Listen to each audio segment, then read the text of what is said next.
Hello, welcome to Soccer Columbus, brought to you by the Columbus Eagles. We're the only show in Central Ohio dedicated to women's soccer. Each episode will be bringing you unique, interesting, and inspiring stories from everywhere in Central Ohio, from the Pee-wees to the pros. I'm your host, Sarah Ammons. On our first episode, we will catch up with Pickerington native and captain of the U.S. Women's Beach Soccer National Team, Megan Wharton. I'm also going to talk to Columbus Eagles owner, Mark Wise, about the upcoming indoor season. We will also hear from up-and-coming sports commentators, Wally and Weed. Recent women's soccer converts, the guys analyze the success of the NWSL Challenge Cup and look to the future of the league. I will also sit down with Columbus Eagles player, Summer Borsier. We're going to talk about how we both navigated soccer through clubs, school, and beyond.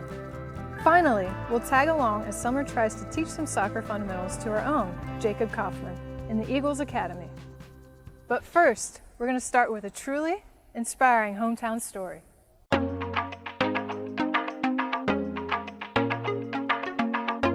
With beach soccer, you're using so many different muscles compared to what you would be using on turf. With sand, it's more of resistance training, so you're building strength in your legs, you're building that speed. A lot of it is played in the air, solely because the sand is so unpredictable. The ball could be a perfect pass to you on the ground, it hits the sand mound, it's going left, or it's going right, or it's going to pop up right in your face. You have no idea what's going to happen. The intensity is probably double of what you're going to experience on grass or turf. I started playing when I was about 3 years old. They actually had to sign a waiver because I was too young to play. It was the Little Rec League, and where your shirts are coming down to your knees, and that's kind of where it first started. So after that, I started playing rec for Pickerington, and it was fun, but then I realized I wanted to step out of my comfort zone. If you want to play the best of the best, you kind of have to reach out there, find those teams, and play in those bigger leagues. So I tried out and started playing for Blast FC out of Westerville. I graduated from Pickerington High School Central, played 4 years of varsity, 4 years starter, and senior captain there. Loved my time there. It was great playing with high school friends, more of a social sport that you really just kind of got to enjoy. Playing in club, I was recruited to local Ohio Dominican University. I wanted to play at the highest level possible while still being able to go to school for what academically I wanted to. Once college ended, it was co-ed indoor, and through friends, met a lot of people, enjoyed just playing, still being competitive, staying active. About 4 years ago, my best friend asked me, hey, there's this beach soccer tournament in Virginia Beach, would you want to play? Of course, I'm like, yeah, beach soccer? That sounds amazing. Little did I know it was completely different. It was extremely hard, and it made me feel like I had never played soccer before. So many different elements, so many different things to figure out and challenges, but I instantly kind of fell in love. The call and the email came that they were building a U.S. Women's Beach Soccer National Team, and it was a surreal moment. You get an email with the U.S. Soccer crest on it, and you're like, this isn't spam, is it? Are they trying to sell like products, sell me something? But you see your name on a roster, and it just like my first grade dreams of becoming a pro soccer player are coming true, just maybe not on grass. First and foremost, it's a huge honor because you are a part of this team of other women that have played soccer on turf, on grass at very high levels. Some have played semi-pro, some have played pro. So being able to come together and play beach soccer, which we're all still learning, is amazing. There is no time for egos, there's no time for drama, there's no time for any of this. We have a bigger purpose. We need to set a great example. We need to build this strong foundation based on great character and great leadership and great teammates. And that was probably the best thing ever, was realizing like, we've got a good group here. I'm excited for this. I'm not like, I'm nervous, but I know my teammates are going to support me. For the team, I am the only non-California player. It's tough, just knowing that it is just me out here. But what's great about Columbus and the friends and the support group I have here is that a lot of us have played beach soccer.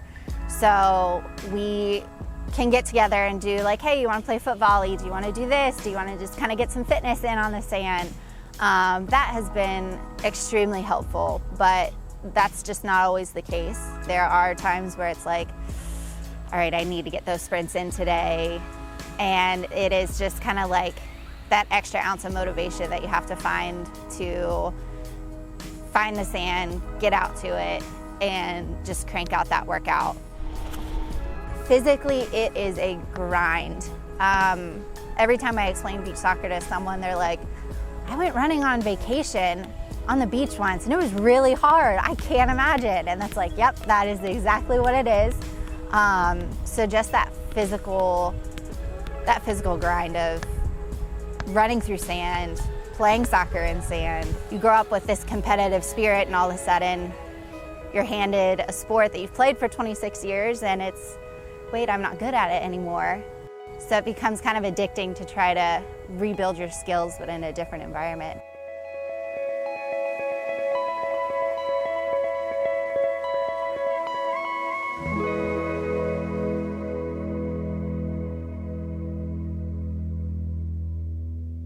Such a great story. Really makes me want to hit the sand.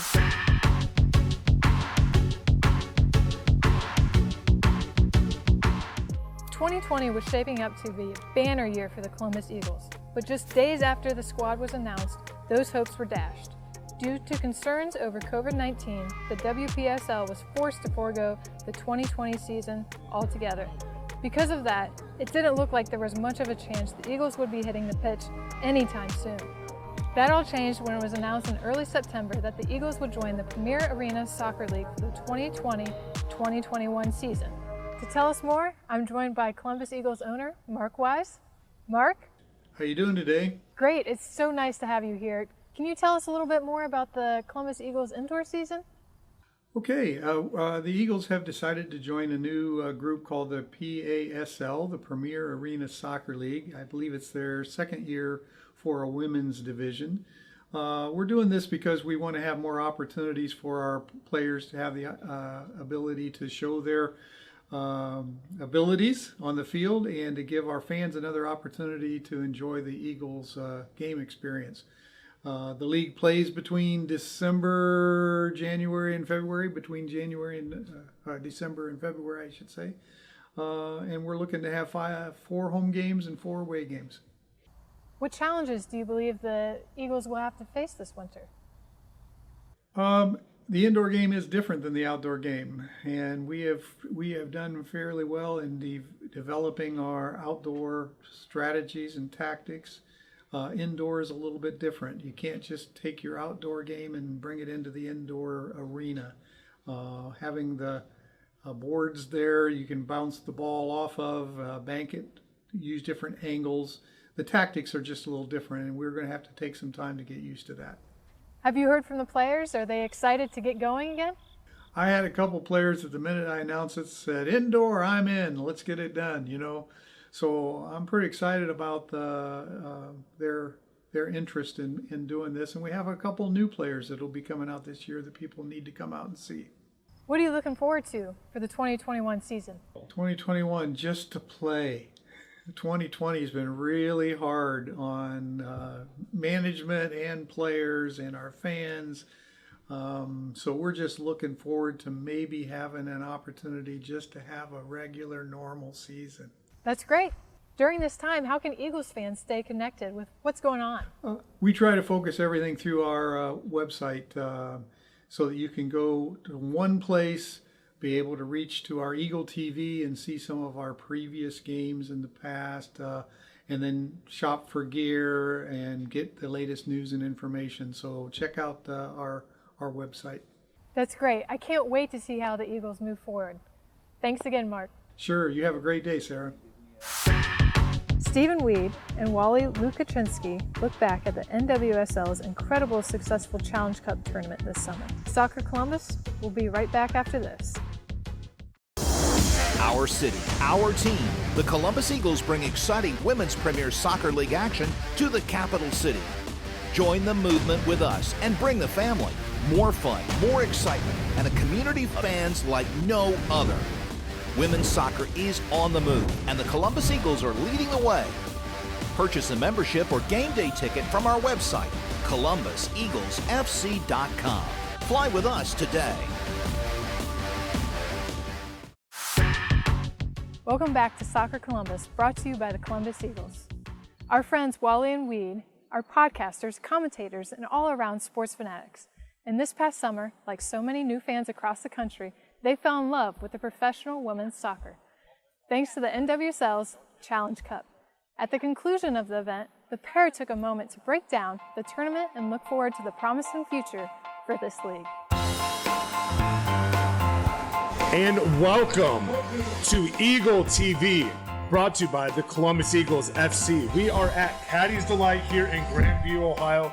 Next to me, joining me, Mr. Walter Lukaczynski. How we doing tonight, man? Dude, it's awesome. Sports are finally back. We got to see a champion crown this last week in the Houston Dash. It's a good time to talk soccer.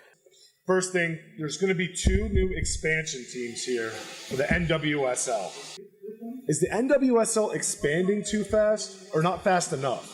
I think it's actually at a pretty good pace right now, just because if you do consider, there's never been a more popular time for women's soccer. You get to see the women's national team is electric every 4 years. Everybody wants to watch women's soccer right now. So I think it's a good time. You've seen what the league's been able to do. Honestly, it gives the league more credibility. When you have leagues with less than 10 teams, it doesn't feel as challenging, and I don't feel like people respect the champions as much. So now that we are getting into the double digits, I do think it is a very credible and exciting time for the NWSL.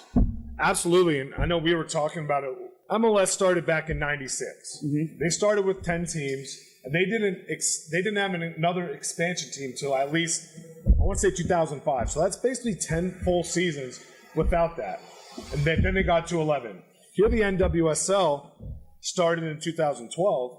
I think the fact that they're going to start expanding now, it's the right time to expand. Is Columbus ready for an NWSL team? I don't know if there's a city more ready. I mean, This is the birth of the beginning of the MLS. The crew, they tried to take them away. Look what happened. The grassroots effort here in Cleveland to keep the team. They got a new stadium, and there's not really a city with Columbus's size, because obviously there's going to be the LAs, the Houstons, these giant cities. But the fandom here is crazy. It's different about soccer, and like a lot of places, they're kind of split up with the EPL and stuff like that in viewership. Yep. Here, it's really not like that. Here in Columbus, the MLS is getting a ton of eyeballs just on the crew alone. A ton of exposure. There's bars devoted for them, like just the crew. So, I mean, yeah, I think it's a great time to have a team here. You talked on the TV numbers. 8th. There's 9 NWSL teams. They're ahead of people. That's insane. What do you think's going to happen the moment you throw a team here in Columbus? They're going to put up numbers. If you're gonna bring a team to a city like Columbus, who's basically Ohio State football, and the Columbus crew sprinkled in with the Blue Jackets, of course. But there's going to be a huge fandom. People love the crew here. I used to live across the street from a crew bar, and my God, those guys get rowdy. They get after it. So it would just be an automatic trickle-down effect. I think that they would grow huge fandom. I mean, look at this logo. Oh, I don't know. That's weird. Oh, this whole thing. So I think, if anyone, if you're going to get an NWSL team, you're going to have to search around. Columbus Eagles obviously are going to be prime opportunity. Yeah, they're already in form. There's a lot of things logistically that you wouldn't really have to do because it's already getting taken care of right now. And that is all we have for you tonight on Eagle TV, brought to you by the Columbus Eagles FC. Shout out to Caddy's Delight here for having us again on West 3rd Avenue in Grandview. For my partner in crime, Mr. Walter Lukaczynski, thank you for joining me tonight. Absolutely. I'm Stephen Weed on Eagles TV, and we will catch you next time. Great stuff, guys. You can hear much more from Wally and Weed on Thursday nights by visiting the website scoreonair.com. And their new podcast, Turnover on Downs, is available now on Spotify and Apple Music. Up next, Columbus Eagles defender Summer Boursier sits down with me to talk about our journeys with soccer. Our city, our team. The Columbus Eagles bring exciting Women's Premier Soccer League action to the capital city. Join the movement with us and bring the family. More fun, more excitement, and a community of fans like no other. Women's soccer is on the move, and the Columbus Eagles are leading the way. Purchase a membership or game day ticket from our website, ColumbusEaglesFC.com. Fly with us today.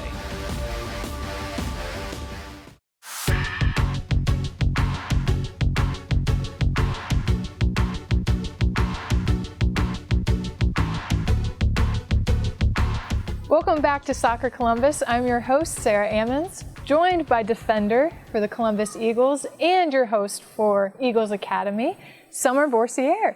Thanks so much for having me, Sarah. I really appreciate it. So I understand you've been playing with the Columbus Eagles for the past 5 years. Can you tell me a little bit about that? Playing for the Columbus Eagles has always been such a dream of mine, and I love looking up to them. When I played college soccer in high school, I always knew who they were, what they stood for. So joining the club was kind of just like an easy transition. I took a year off after college and kind of rested, but was too competitive to not play competitive sports anymore. So I tried out for the Eagles and I made the team, and it's just a family atmosphere. It's competitive. We get to play amazing soccer players in the area. It's just a lot of fun. I really enjoy it. It's really cool that you have that drive to continue playing soccer as well. That's something a lot of kids will look up to. It's a lot of fun. I love watching all the little kids come out and be ball girls and look up to us and take pictures with us, autographs. So it's a lot of fun just to keep that in the area, especially for Columbus. Like, let's just grow soccer even more. You mentioned you played club soccer. Can you tell me a little about your background with that? So high school, I would say I played for 2 different clubs. One in Mansfield area called Liederkranz, and then I played for a club down in Mount Vernon, Ohio, which was a Sting. I don't think it's there anymore, which is sad, but I actually played for my college coach there. So that's how I came across getting a full ride to play at Ohio Dominican. He saw me when I was a sophomore in high school, and he brought me up and offered me a position at Ohio Dominican to play for his soccer team. It's all about connections, yeah, it really right? is. Working hard and connections. It really is. Can you kind of go through the difference between club soccer and high school soccer? So I would say club, it's a little bit more tactical. So for me, club was a little bit more challenging, because you take all of the best girls from high school and you put them in clubs. So you're playing those club teams. The girls are going to be better. They're going to be faster. So personally, if you are playing high school and you want to excel into college level, you want to get on a good club team. You want to get with girls that are going to challenge you and make you better. High school, it's a fun atmosphere. With your friends all day, get to go play soccer. Do you think high school or club gave you more exposure? You said that club, if you want to play college, is better competitiveness. Do you think exposure-wise, do you think if somebody's coming up that they should play in club versus high school? Do you think it's good to have both as far as exposure-wise getting to that next level? So I would say probably playing club. I don't want to say I tell girls not to play high school because it's such a great experience. But a lot of college coaches are going to more club games, are going to higher tactical games than so much in high school. Yeah, you'll see coaches going to high school games, but when they're going to club, they're looking for that girl that's going to be the standout player for them. And you're going to see that more in club, because a lot of times in high school, they're kind of buried. They have to kind of make up for the rest of the team. If they're the good person, the good player on their team, they kind of have to make up for the rest of the team, so you don't see as much. Where in club, everyone around you is excelling. Therefore, you have a better chance of being noticed by the coach. Talking about club, you did play club soccer. So tell me a little bit about your background in club soccer. Yeah, so growing up in Southwest Ohio, soccer was just a huge thing, whether it was, say soccer, just going out, picking dandelions with your friends, or, eventually I got to that level where, me and my parents decided I want to take this a little bit seriously. So I decided to play for a club called Warren County United. So I ended up playing goalie. Nobody else on the team, at that young age wanted to get in front of those shots. So I was like, what the heck, why not? I'm tall. I, don't really like running too much. So I decided to play goalie. And growing up in Ohio, there's so many great athletes, let alone soccer players. And really the competitiveness of club soccer, like you mentioned before, it's just at an all-time high. And I think young girls, young boys even, getting a chance to play club soccer and traveling in the United States with your best friends, it was an experience I'll never forget, and definitely has helped me throughout life. I think it was definitely helpful in my development of who I am today. As a player, did you have a certain coach or a certain parent that stuck out to you that made you become the player or the person you are today? Do you remember a certain moment or a certain time that is just like, okay, this is it, this atmosphere right here changed my whole mind, my whole mental set of where I want to be in the future? Was there ever a time that happened or that clicked? Was there a coach that stood out to you in that way? Yeah, we actually had a chance to learn from a Brazilian soccer player. You know, everybody talks about how global the game is. And from a young age, I think it was about 10, we had a Brazilian trainer come in. His name was Paulo, and he was on the Brazilian national team. He taught us, you know, how to juggle better, how to, you know, different tactical stuff that we as Americans probably would have never experienced from an American. You know, him coming in from Brazil, teaching that tactical stuff was imperative from us going to average to brilliant soccer players. I think, you know, getting that global aspect at a young age not only helped us tactically, but giving us a world view on the game itself and how passionate people are about this game globally. It was just so eye-opening for me, and I'll never forget training with him. I want to circle back to the Columbus Eagles. Obviously, this is was going to be your 5th year, but unfortunately COVID happened. What have you guys been doing as a team in the meantime, looking forward to the future? So right now it's kind of been stagnant. We haven't been able to get together and play. We haven't been able to practice, work out together from all the guidelines that are going on right now. But I know a lot of our athletes still train on their own. So it's just about keeping your mind and your body engaged in the sport in this dull time. But we are looking forward to playing in the Indoor Premier Soccer League, which is we haven't played. The Eagles have not played in this league yet. So we'll start that here in December. November, December, we'll start practicing, and then we'll play in the Indoor League. It was great talking to you, Summer. We'll see you later on in the show for Eagles Academy. Yeah, you too, Sarah. Thank you so much for having me. The first edition of the Eagles Academy. Stay tuned.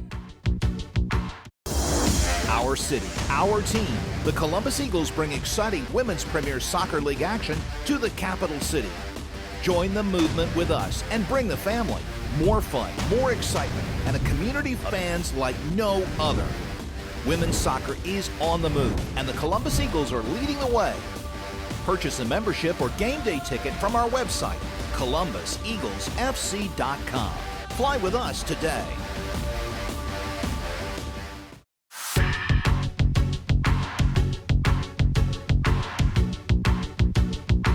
Hi, I'm Jacob Kaufman here with Summer Borsier from Columbus Eagles FC. And Summer, you're going to be teaching me some soccer moves today, right? Yes, we are. So we're going to learn some little fundamentals, and then we're going to go into an actual move.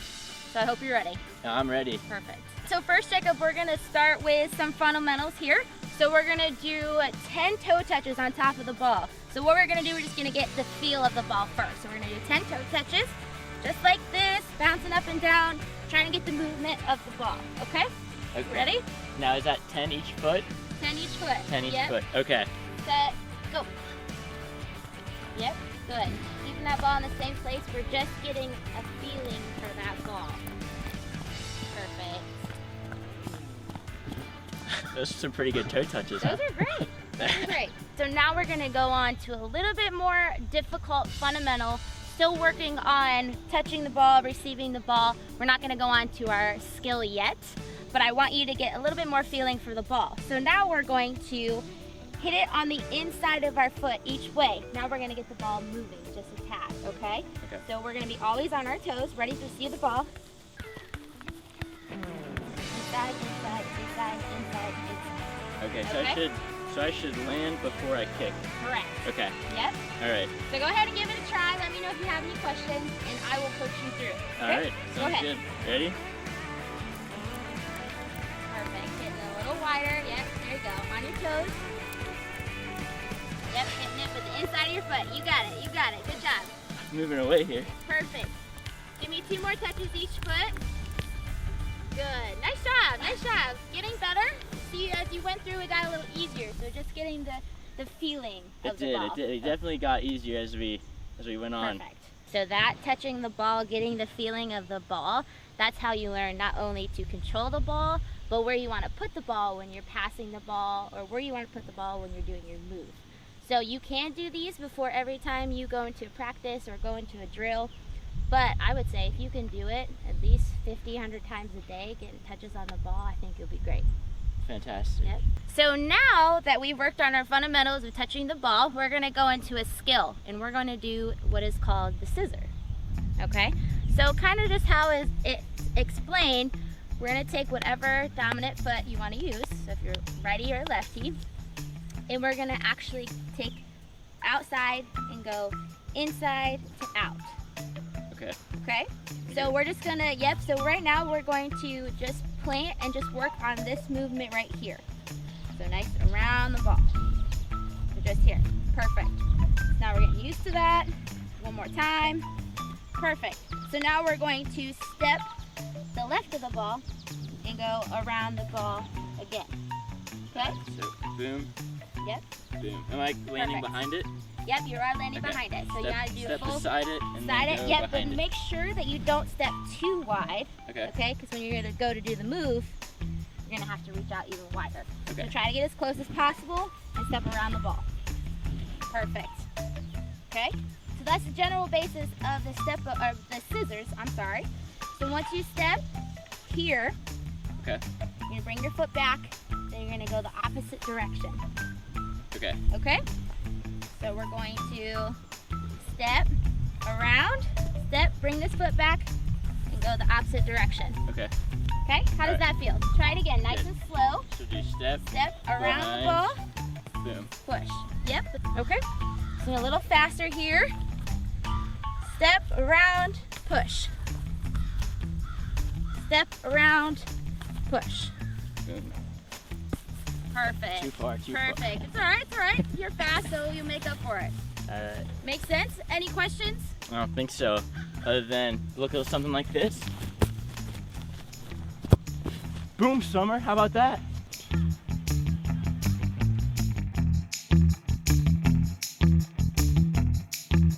That does it for this premiere episode of Soccer Columbus, brought to you by Columbus Eagles. I'm Sarah Ammons. I hope to see you next time.